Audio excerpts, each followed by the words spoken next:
Okay, you guys, I'm going to try and not make you sick of me by how many posts I've put forth already.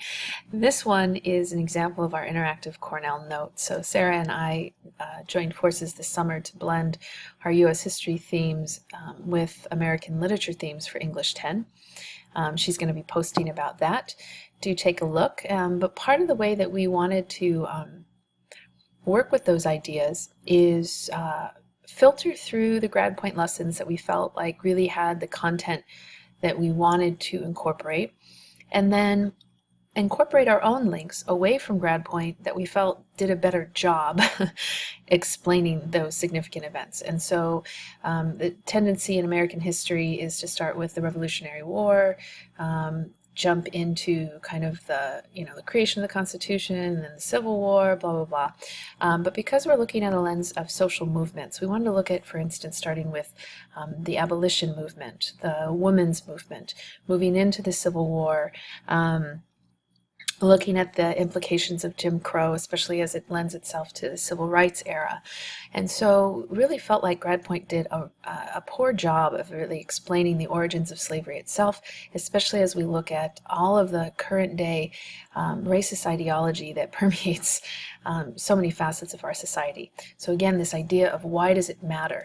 And so we added a whole unit in there, a whole week worth of origins of slavery content. And because nothing really rested in GradPoint other than maybe a paragraph to explain the origins of slavery, we really felt like we needed to get off of GradPoint for this. And so we created our own content, embedded them as active links in the Cornell notes. Students are allowed to submit their own notes in whatever format they'd like, as long as they're using being mindful to use our resources, the links, and also identify these particular tabs, right? So I want them using the sources. I want them making sure they're hitting these main ideas. And so we're giving them the main ideas as sort of a checkpoint, reading comprehension checkpoint. Did they extract this information? A lot of these are bold-faced subheadings, so I just want to make that point. We use a lot of History Channel, lots of documentaries. So when you click on these links, it's going to open up to the history page.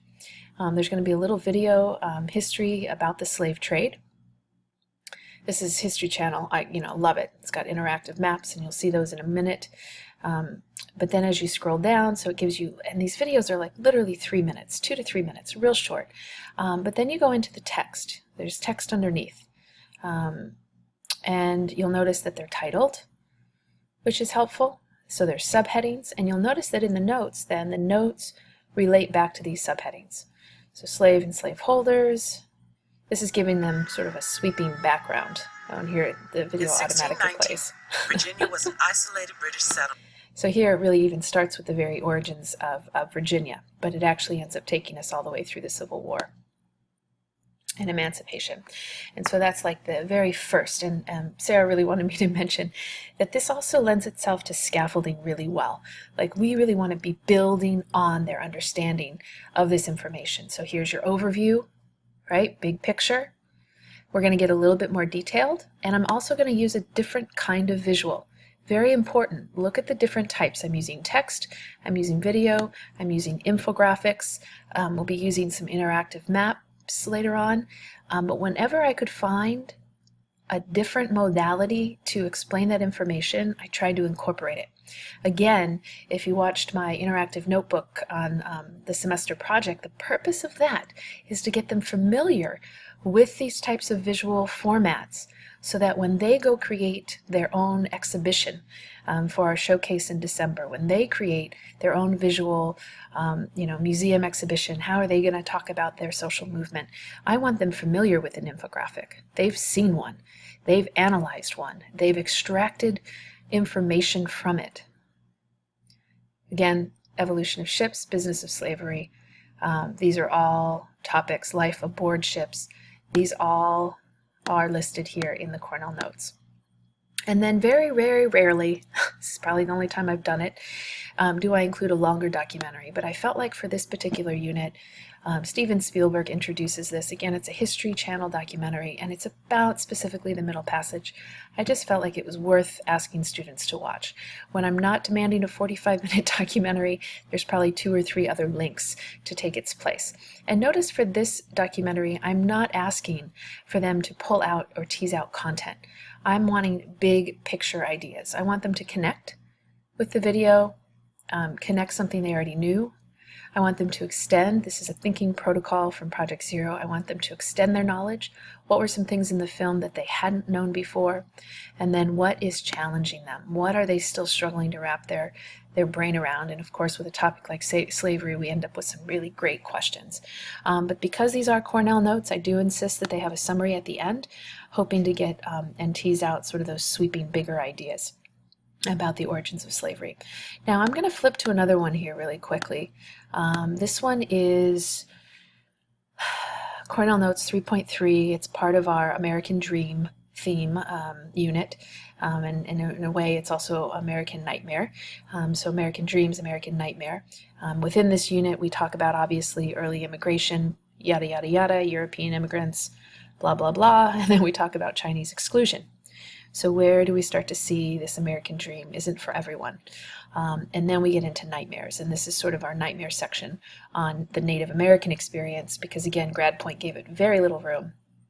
Hardly even touched on Trail of Tears. I think it got a paragraph, which is just blasphemy. I really want to teach those students what perspectives are not being included, and how do we get to their story. So this one is an example of an interactive notebook that actually includes a GradPoint chapter.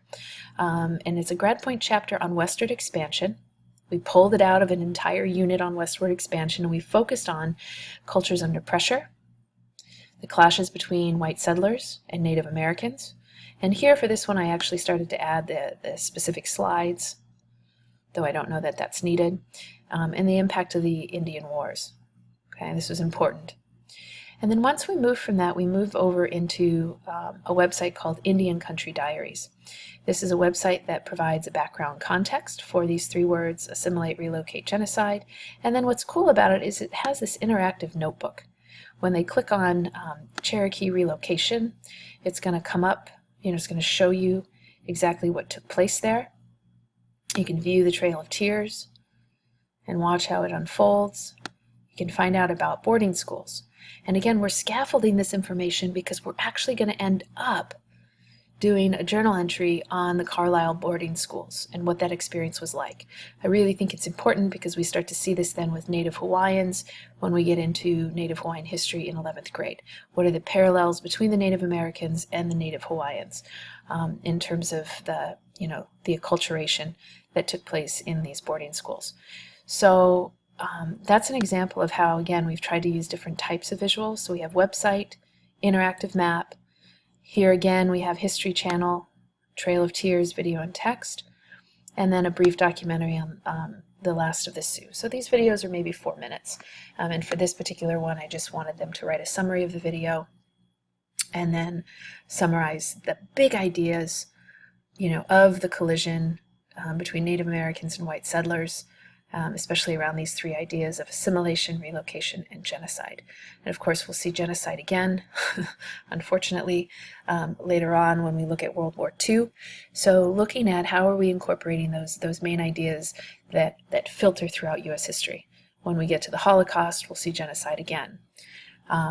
So that's pretty much it. Again, another 8-minute video, but I just wanted to show you how we're using Cornell Notes. We post them at the very top of our GradPoint. I was just going to see if I could look at a course really quick for you.